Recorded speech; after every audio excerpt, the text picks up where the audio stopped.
and welcome back to another episode of Dream Chasers here on Between Us Girls. I am your host, Michelle, and today I do have a guest. Chikara of The Wasted Witch, and she is here today to talk to us about The Wasted Witch and how she became The Wasted Witch, and we are going to get into our vibe, and we are going to embrace this beauty. And I'm so excited about this because she is actually the person who helped me when I began my shadow work. So I'm super excited about introducing her to you guys. So without further ado, welcome, Chikara. Thank you. I am happy to be here. Thank you for having me. You're welcome. I'm so honored. So let's get into it. Why don't you tell everybody a little bit about yourself and what it is that you do? Okay. My name is Chikara. I am 34, mom of 2 now, and I am a root worker, a medium, a diviner, spiritual guidance. Those are the things that bring me joy, particularly helping Black women with those things. So that is why I created The Wasted Witch. I also make waist beads on a very select basis at this point because I have a little newborn. But I started The Wasted Witch definitely to help Black women specifically. Okay, and I was actually going to ask you about beads because I need to get some.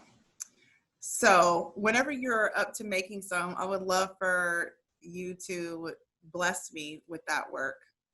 I would be happy to. Yes, absolutely. Okay, so tell me a little bit about how you became this person or what the experience was that led you to start doing this work. So I have been a medium and known that I was since about 2 or 3. My mom would see me talking to an imaginary friend and just people around the house that she could not see and having conversations as if I was being replied to. And she is a very, very Christian woman and tapped into spirit, so she could sense that something was there, but she could not see it. And it scared her to death. She thought that I was going to be schizophrenic, so she called my grandmother. Now, mind you, my grandmother was born in 1918, so she was a sharecropper and grew up down south in Mississippi, where the root worker was just as common as the pastor. There wasn't a lot that was separate. My 2-year-old has joined us. I see your tablet, baby. Thank you. The momming doesn't stop. So anyway, when I did have my oldest, I felt isolated because I had just been the single one, have fun, party, whatever, like we do when we're young, right? And then I didn't really have anyone I could relate to. And becoming a mom reminded me of a lot of the things that my grandmother used to do as far as blessing my child and, saying certain things over her and using natural remedies. And it was like, dude, I know all this stuff. Right. So, and I can do, I have this gift, let me use it. Because, growing up, I'm 34, so back in our day, you did not just say, oh, I can speak to dead folks. You know what I mean? You didn't just start talking about that. Right. But now it's a lot more accepted. People are starting to understand where we come from as far as our origins. And I was like, I can't be the only Black mom.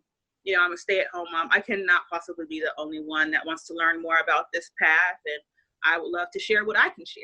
That led me to create Candle Witches, which is a private space online, which is a safe space for Black women. The group cannot be looked up, so we'll give some information at the end if someone's watching and would like to be a part of it. It's private for that reason, to keep us all safe, to keep us, able to speak freely in a space without colonizers trying to infiltrate. Right. And it just, growing up the way that I did, being super Christian, but still having a lot of root work and hoodoo being done as if it all goes together, I knew I couldn't be the only one. And I wanted to make sure that people that did not grow up that way and only grew up knowing what Christians were able to have some place to kind of talk that out without being judged about it. Yeah, yes. I absolutely resonated with that because I grew up in the Catholic Church.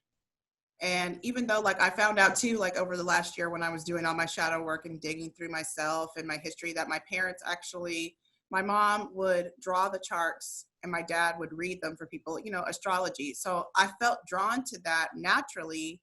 And now I'm studying my chart so that I can, when I have clients come to me asking me what their purpose or their path is, I want to be able to say, okay, well, here's what your stars say. Because I feel like that's where I'm being drawn to. That's what I'm supposed to be doing. But because I didn't really know that about myself, I was kind of just using the cards or my intuition to tell them what I thought. So if I could really read the charts effectively, I could say, okay, boom, this is it for you.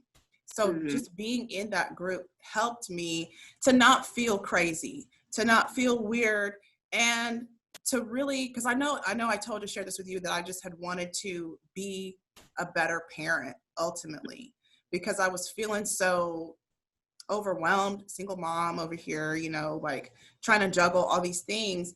And just being introduced to you and that group really, really helped me so much.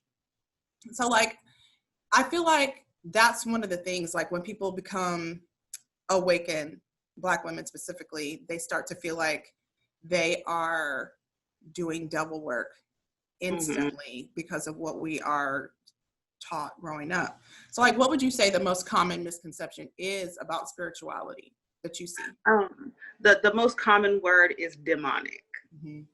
I have not met a root worker yet that proclaims to call on demons.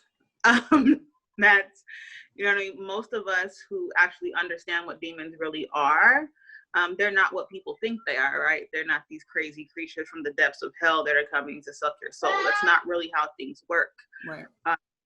And people also, from the movies, right? Because they don't have any exposure to what we do, right? We understand Christianity because we've studied it pretty much from birth. We understand the Bible, so we can make educated comments and have educated discussions and not feel offended, versus they have very, very little knowledge from American Horror Story or something about what we do. And that's not really what it is at all. And people, you know what I mean? And people don't realize that a lot of the practices that they see in the church that are still alive and well today came from African spirituality. And that's okay. I don't claim to necessarily be a Christian, but I believe in God, and I have a healthy respect for all religions and beliefs across the world. There's no one right way. Right. It's about right for the individual. Yes. My granny was not evil. That's another word that comes up a lot, right? We're doing evil. We're doing black magic. Right. And people don't realize that a lot of those things are also rooted in racism. Speak on it. Just because we were able to help heal when a lot of times they could not. So now we're witches and we're evil. And even the term black magic comes from associating everything bad with black. Yeah. Right. And you're supposed to be a white light worker and everything because light is supposed to be the best. When in all actuality, black encompasses all. That's not evil. Right. Right. We're not sitting up plotting on the next person's life. Most of us got into this because we want us to be better. Absolutely. Like, I'm trying to be my best self. All I want to do is change my mindset. Now all of a sudden here I am over here with these candles. I don't know. Exactly. I'm reaching, I'd have my daughter, you were trying to be a better person, a parent. We're trying to be better for our kids and heal old wounds. And what we were taught all our lives was not doing it. Right. It was not putting the responsibility on us to be responsible for our own healing. It was telling us to face the things that had happened to us versus glossing them over. Yes. That's exactly right. Like, I feel like I just finished making my next podcast video, but I was talking about how when I first started this journey, I really thought that I was going to do some spells to banish my negative mindset. No, like, you absolutely have to do work to do the healing, because it's coming from that place in you that is toxic. You know what I'm saying? But, and this is going to lead me into the next question, there is power in that darkness, because that is where I learned all the things that I now know and can use as a light worker. Because if I hadn't had that experience, I would not be able to sit here and share with people about how to change or, what they need to do. So how important is duality in what we do? Duality is everything, particularly from a root work point of view. right? The root worker believes in nature. The root worker believes in the power of nature and what we are given from Mother Earth. That's what we work with, right? And our ancestors. Mm-hmm. But a lot of it is deeply rooted in straight up nature. We have the sun and the moon, mm-hmm. right? There's a cycle and a process to everything. How many of us have gotten into houseplants, right? How many of them go dormant for the winter and they look dead, right? And then come right back when that sun comes out. You need every bit of it. All vibrations are necessary, right? Certain low frequencies in science are healing, right? So it doesn't mean that, oh, I'm angry, oh, I'm upset. Thank you, baby, you eat it. It doesn't mean that, oh, I'm upset, I'm feeling bad, I'm vibrating low. What you need is a low vibration in that time, mm-hmm. right? I can be vibrating high and be righteously angry. Yeah.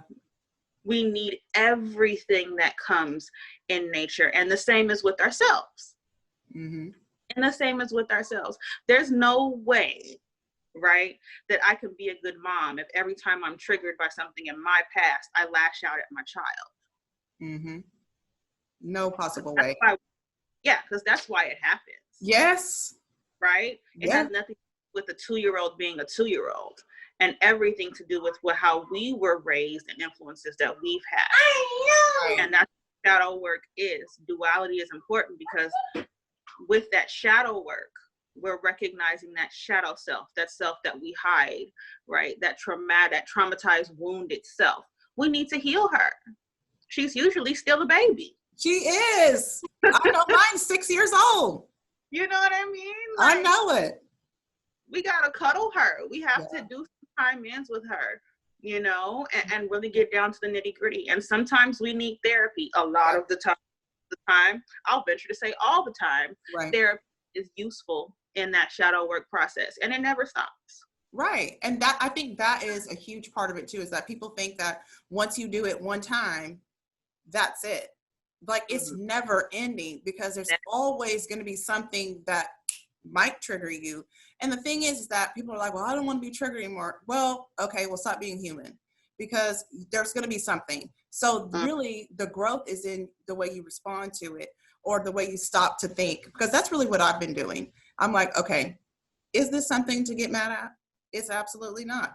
So don't have a panic attack. Don't have a meltdown. Don't throw a fit.